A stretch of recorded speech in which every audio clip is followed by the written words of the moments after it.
Do you know this? So this is the pushback. Aaron Matei at the Gray Zone has a great story. 5 former OPCW officials joined prominent voices to call out. This is from March 14th to call out the cover. Now, you know, we've been on the cutting edge. We were reporting this way ahead of the Gray Zone, and Aaron Matei. We were on the gas attacks before it was cool, and so from the Gray Zone's reporting, prominent signatories and 5 former OPCW. OPCW stands for the Office for the Prevention of Chemical. It's Organization for the Prevention of Chemical Weapons. That's it. Thank God. Oh. Prohibition. Prohibition. Organization for the Prohibition. Oh, okay. Of chemical weapons. Got it. I remember the CW. I was when the WB and the C. Anyway, prominent signatories and 5 former OPCW officials are calling on the chemical watchdog to address the cover-up of its chemical weapons investigation into the Syrian city of Douma and to hear out the dissenting scientists whose findings were censored. So, just so everybody knows, they kept saying that Assad was gassing his own people. There was no evidence ever, and the reports from the OPCW, which is supposed to be an impartial organization, when they went in, they investigated. Well, they didn't put in their report the facts that they actually had found, and that's why it took 5 OPCW whistleblowers to tell you what was in the original report that got taken out. The first thing was the engineering report that showed the bomb that this couldn't have happened. Okay, so leaks from inside the OPC show the key scientific findings that cast doubt on claims of Syrian government guild were censored. Just what I just said. It was said a little more boring there. Since the cover-up became public, the OPCW has so it became now everyone knows there's been a cover-up now. They still won't apologize to me at CNN for calling me a conspiracy theorist because I got this story right. They're never going to stop doing that. Other assholes on MSNBC platforms also said that about me, said I'm a gas attack denier. They were spreading a conspiracy theory. I was doing the hard work of debunking it. And, of course, they'll never apologize for it. Since the cover-up became public, the OPCW has shunned accountability and publicly attacked the 2 whistleblowers who challenged it from the inside. The statement of concern is signed by 5 former OPCW officials, including the organization's founding leader, Jose Bustane, and others, including Noam Chomsky, Daniel Ellsberg, Colonel Lawrence Wilkerson, Tulsi Gabbard, John Pilger, Lord West of Spithead. Come on. That's not a real person. You guys are making shit. Okay, as well as two former senior you come on. Lord West of Spithead. I'll be going up to Spithead. Please get your genital cuff. The issue at hand threatens to severely damage the reputation and credibility of the OPCW and undermine its vital role in their pursuit of international peace and security, says the statement. It is simply not tenable for a scientific organization such as the OPCW to refuse to respond openly to the criticisms and concerns of its own scientists whilst being associated with attempts to discredit and smear those scientists. And our next guest, Aaron Matei, went on the Tucker Carlson show to give more information about this, and I was going to play it because it was pretty good. The facts here are overwhelming. But I'm not. I'm going to just bring Aaron on and have him tell us what the facts are that are overwhelming. Aaron Matei, come on. How are you, Aaron? Hey, Jimmy. How you doing? You know Aaron from the Gray Zone. You know him from Pushback. You know him from... Now, Aaron, here's what I don't understand. Why didn't you go on Rachel Maddow or Jake Tapper? Why do you go on fucking... Why you got to go on Fox News? What are you, a jerk? I must have missed their invitation. I didn't realize I was invited. Damn. Oh, so you're... I could have reached MSNBC and CNN, but I guess I missed the invite. Oh, so along with every single other major media outlet that has refused to cover this story from the start. It's amazing that they won't cover. CNN will literally smear me. Still, it's in my Wikipedia page that says that I'm a conspiracy theorist about Syrian gas attacks. We've debunked it. It's not true. As CNN was lying and spreading conspiracy theories and then smearing the good journalists who were getting it right. So tell me what did you tell on what did you tell Tucker? And tell to our audience. Well, just that this is, usually when you have stories like this, when we hear about the reasons we have to go to war, usually the reasons are pretty transparently bullshit. But it's rare that we have such a level of overwhelming evidence, and not just evidence, but even whistleblowers saying that the actual facts were covered up. And what I pointed out is that the facts of this case are not in question. The original OPCW team that went to Syria, went to Douma to investigate, found no evidence of a chemical weapons attack. They wrote a report. That report was suppressed, and actually people above them, above the team that went to Douma, tried to insert a whole bunch of conclusions that did not match what the team had actually found. And these unsupported conclusions all pointed to Syrian government guilt. So right from the start, there was an attempt to introduce claims that were not grounded in fact. And this basically devolved further. The original team's report was censored, kept from the public.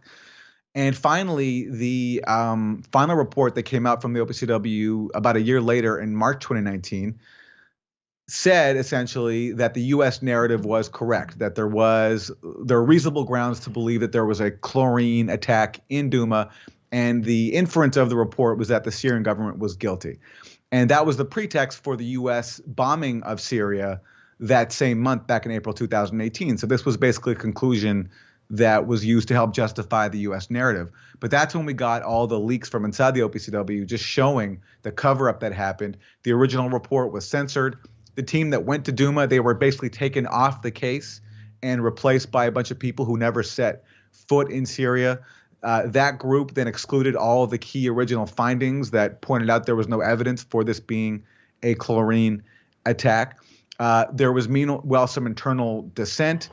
We got leaks at the gray zone showing that one executive at the OPCW was very alarmed at all this, but this executive said that they didn't want to say anything because they didn't want to help, quote, the Russian narrative. And of course, why is anyone's narrative even being introduced here? It shouldn't be about narrative. It should be about science. And that's what was censored to justify a pro-war deception, and an ongoing one, because now when the U.S. occupies 1/3 of Syria, we're still there. We're occupying 1/3 of Syria right now. And when the U.S. does that and also imposes murderous sanctions that prevent Syria from rebuilding from the war that we fueled and prevent Syrian children from getting food and medicine, you hear U.S. officials, whether it's Mike Pompeo or now his successors in the Biden administration, they say things like Assad gassed his own people, so we have to impose these murderous sanctions and occupy their country. So you can see the motives. We can see why lies like this, like these chemical weapons allegations, are so important, because they're used to justify warfare and starving countries that we've targeted. And what's amazing is, despite all these damning facts, you can't get anyone in the media except for you, Tucker Carlson, The Gray Zone, and a few others to cover it. Not even Democracy Now! Will cover this, correct? Correct. Yeah, the War and Peace Report, they call themselves the exception to the rulers. They've been in lockstep with the rulers on this issue. It's been really shameful. And, I said this before on your show, I worked there for over a decade, and I learned so much about journalism there. So it's been really, what can I say, to see a show that used to challenge power now carrying water for it on one of the most important pro-war deceptions in recent memory, certainly since the Iraq War. It's unbelievable. But I've tried to get, I've wrote them privately. I've tried to pressure them publicly, but nothing. And that just speaks to so many progressives were duped into going along with the propaganda used to justify the dirty war in Syria. And now something like this, which exposes a major deception at the heart of that, because I guess the truth is just so damning for so many people who bought into all this stuff, they don't want to grapple with it.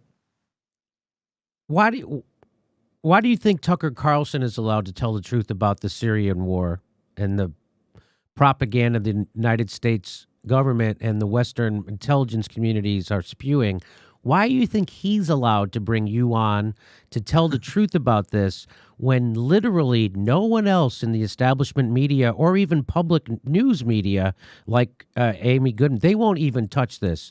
What is your, I have no idea. Do you? If he was less popular, there's no way he'd be allowed to do this. But I think at this point, because he's basically the most popular cable news host in the country, he's achieved a certain level of power where they can't mess with him because, Fox would be messing with a very profitable operation. But if he was like a less popular cable news host, there's no way he would do this, that he'd be shut down, I'm sure, very quickly. I mean, we saw that with Phil Donahue before the Iraq War. His show was actually popular on MSNBC, but he was bringing on critics of the drive to invade Iraq, and so they canceled him because he wasn't powerful enough to withstand it. And why Tucker Carlson does it and Amy Goodman doesn't, I mean, I don't know. That's a question for Amy Goodman. It blows my mind that there's been such converging silence around this story. And actually, the one time Amy and Democracy Now! Covered it, they brought on this guy who's an apologist for the dirty war in Syria, who actually ended up doxing one of the OPCW whistleblowers well before his name became public. And that's who they had on to talk about it. And of course, he completely minimized it and distorted the story. And since then, they've either ignored it or have misreported it in the few times that they even acknowledge its existence. Compare that to The Intercept, another so-called adversarial site. When the initial Douma incident happened, they have a columnist named Robert Mackey who wrote a series of columns sort of mocking Russia and Syria for denying that Syria was guilty. Since the whistleblowers came out, he's gone completely silent, said absolutely nothing. And The Intercept itself has not even acknowledged the whistleblower's existence. So search for OPCW whistleblowers, Douma on The Intercept, 0 results found. So on the supposed adversarial site that says in its mission statement that we welcome and champion whistleblowers, something to that effect, they won't even acknowledge these whistleblowers' existence. That's weird because every time I bump into The Intercept, they're doing fantastic. Yeah, but it says something. It says where our media is at. That this is, you'd think after the Iraq War, especially when a lot of liberals got duped into going into a complete con, that people would have learned their lesson. But it's actually gotten even worse. You had more dissent at the time of the Iraq War on major pro-war deceptions than you do now. Of course. Not only do you have some progressive outlets ignoring the story, but even going along with it and promoting it. And then when the facts come out, as overwhelming as this, documents, which is the lifeblood of journalism, we love documents. We have them from the OPCW. There's a lot of them, including the original report that was censored. And whistleblowers. We love whistleblowers too, or we're supposed to. Nothing. Can't even acknowledge their existence. So you're saying that the reason why you went on Tucker Carlson, Fox News, to tell the truth about the Syrian war is because nobody else in the media will tell the truth about the Syrian war? Well, it's certainly true that nobody else in the media will tell the truth about the Syrian war. I mean, I went on Tucker Carlson's show because he has a big audience, and I have a duty as someone who is reporting on this story and reporting on it extensively to reach as many people as I can. And it's just crazy. Like, there's so many things where I don't agree with Tucker Carlson at all. I think he has some views that I completely reject. But it's crazy that Tucker Carlson, a right-wing cable TV host, is doing a better job at covering such a important issue than major progressive outlets. It says something not so much even about Tucker, but about them. Yes, that's exactly right. It says everything about them. It says everything about MSNBC, CNN, the New York Times, the Washington Post, Democracy Now!, the Young Turks, the entire left-wing media. It says everything about them, that they're mostly garbage and they can be outdone by a fucking pothead in his garage. That's what it says. That's how shitty the news media is in America. I mean, just go on Twitter and you see them the way they attack Glenn Greenwald for doing honest journalism. Journalists for never engaging in his arguments, just always ad hominem smearing. That's what journalism is in America. Nothing but fucking smear merchants and go along and and then it just goes to show you that the courage is always more important than intelligence, and that's coming from a dumb guy, of course. But that's why I'm able to outdo people with much higher IQs and much better pedigrees educationally than me, is because I have the courage to do it. It doesn't take much, by the way. It doesn't take much. I always chalk it up to that I came from comedy and I made my bones in comedy, and I don't give a shit about getting a pat on the head in journalism. And it's so easy. But anyway, that's the thing. That's why the country's in the position it is, because there aren't more Aaron Mateys, there aren't more gray zones out there.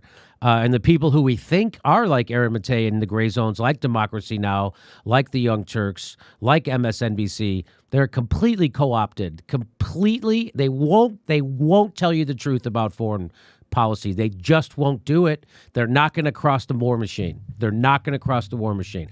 Every time I was at the Young Turks, every war, they were pro-war. They were pro-Afghanistan war. They were for keeping the troops in Afghanistan. They were pro-Libya. Down goes Gaddafi. They were for bombing Syria the first time. They're for bombing Syria the second time, wanted it done harder. That's your fucking lefty media getting outdone by a pothead comedian while I'm not even trying. And that's the kind of bullshit that happens at other media outlets. You want to hear what what it told you? Well, when this was all happening, Tucker, I was asking the same question that you were. Where is the evidence? Where is the evidence that would provide the basis for the U.S. to launch a military strike against Syria? And that evidence was never presented. And it's very clear now, as time has gone on, that there was a cover-up. And why was there a cover-up? It became very clear that this OPCW report, the final report, was tailored before it was actually released in order to provide cover for that unconstitutional military strike that the United States launched against Syria in April of 2018. And really what's at stake here is the credibility of this international organization, the OPCW, that people are supposed to be able to trust to be a neutral entity, to provide objective facts based on what their investigators have found on the ground. And it's very clear that that did not happen in this instance. And the impact of this is not only the credibility of this investigation into this alleged chemical weapons attack in Douma in Syria, but it will impact and undermine the credibility of all past reports and investigations from the OPCW, as well as any future reports and investigations they conduct. It begs and calls into question their very integrity. So that's an overlooked point too, that now you can't trust them anymore, ever. So it used to be, well, hey, is a dictator gassing his own people? Well, let's send the OPCW to get to straight dope and the facts. That's not the case anymore. They're a compromised organization. They've been infiltrated by pro-war elements of the intelligence community. And, that's why I was relying on people like Robert Fisk before he died to give the straight dope about what was happening in Syria, not the fucking BBC and not MSNBC, certainly not the Young Turks. I was relying on actual journalists, not jag-off willfully compromised pieces of it. Robert Fisk went to Douma right afterwards. He interviewed doctors who told him that the patients who were filmed in a hospital being hosed down were not treated for any chemical agents. They were treated for smoke and dust inhalation. Yes. And this doctor also said that the people who were filming all this was a shady group called the White Helmets, which Max Blumenthal at the Gray Zone has already exposed is a very dubious organization that presents itself as this rescue group while taking millions of dollars from Western countries, from the Gulf states, from Turkey, all the parties that were fueling the dirty war in Syria. And the White Helmets also worked hand in glove with Al-Qaeda and Al-Qaeda-linked groups. And it was the White Helmets that produced this basically staged video, which, by the way, another another reporter named Riam Dalati from the BBC has also said that he has total proof that the videos in the hospital were staged. So if the videos in the hospital were staged, then what else was staged? Well, the OPCW gave us a pretty good answer with the evidence that was suppressed. And to the point about what this says about previous investigations, This was the first time that the OPCW actually got in on the ground to investigate a chemical weapons allegation in Syria. There was previously a UN mission that went in, but this is the first time that an OPCW team actually went in. And as Tulsi Gabbard said, this totally raises questions about previous cases, especially since in previous cases, like in Khan Sheikhoun in April 2017, where after that incident, Trump also bombed Syria, the evidentiary chain was completely broken, and some of the evidence, quote unquote, was supplied by the White Helmets, the same group that staged this video at the hospital in Douma, as Robert Fisk reported, and for which Robert Fisk was completely vindicated when these leaks came out. And of course, when he died a few months ago, what happened to him? Western media outlets called him controversial. That's right. And there were all these hit pieces on him. A couple of actual journalists like Patrick Coburn, Fisk's colleague at The Independent, wrote a great piece, a tribute to Robert Fisk. And there's a great movie about him made by Young Chang, who's a Canadian filmmaker. It's called This Is Not a Movie. And it follows Fisk around on the ground as he reports in places like Syria and Lebanon and the occupied territories. But it shows that kind of journalist is really not allowed to exist anymore. Someone of that stature who's able to go and to report from the countries that we are bombing, he's not allowed to exist anymore. You won't have that really happen. Now it's the only people who get promoted are people who are stenographers for the state. And the fact that so many of these people refuse to acknowledge the Douma story, the OPCW story, is a good example of that. What I tweeted out was weird how American journalists still won't tell you the truth about Syria. It's because all corporate news outlets like MSNBC, CNN, and New York Times are straight up pro-war propagandists. And that's a fact. So how many whistleblowers have we had now on the Syrian? Was it just 2 or was it? I thought it was 4. Well, here's what we know about. There were 2 who were on the team who went to Syria for the investigation. That's what we know about. That's confirmed. Then there's another former senior official at the OPCW who gave a statement, a leaked statement to the Gray Zone, basically voicing concern about a climate of intimidation inside the OPCW. This person was not directly involved in the Douma investigation, but they did play a senior role at the OPCW. And then there's a 4th OPCW official who also gave a statement to the Gray Zone, voicing serious concern with how the 2 Douma whistleblowers were treated. They called their treatment abhorrent because these people were silenced privately, and then when all this came out, they've been smeared publicly with a series of different deceptions from the OPCW itself, putting out false statements about them. And then there's this NATO troll farm called Bellingcat, yes, which you've talked about before, and it bills itself as this like open source investigative collection of digital Sherlocks, but really it's a NATO troll farm. It's funded by the U.S. Yeah, it partners with the British government. Max Blumenthal did a great expose recently about a British government propaganda operation in which they are a key component. And so they've attacked the whistleblowers with a scam that we exposed at the Gray Zone, where they came out with this letter that they said was sent to one of the whistleblowers, and that this letter disproved all of the whistleblowers' concerns. We showed that this letter was in fact a scam because the letter that they said was sent to the whistleblower was never actually sent. And one of the reasons why it might not have been actually sent is because its claims were so stupid. And Bellingcat tried to pass this off as legitimate, and they got caught. But yet, because they're a NATO troll farm, because they'll never be discredited. They'll never be an article in the Daily Beast about how shitty Bellingcat is, about how they get discredited, how they've been caught lying, and it'll never happen. Because as I've said at the show a million times, when you lie at the behest of the establishment, there's never a price to pay. Go ahead. And they'll even get like the founder of Bellingcat was recently given this like they give an award, great interview on Fresh Air, like Terry Gross, NPR today. Bellingcat. God. So, but there's even more coming soon from the Gray Zone that we have on that story because the fraud does not end with what we've already exposed. There's even more to uncover. So there's more to tell. And let me ask you this, Aaron. When you see somebody like Terry Gross and Fresh Air at NPR having on a straight-up propagandist like Bellingcat, what does that tell you? What it tells me is that, oh, my God, they're infiltrated, that they work hand-in-hand with the intelligence community all the time at NPR. What does it tell you?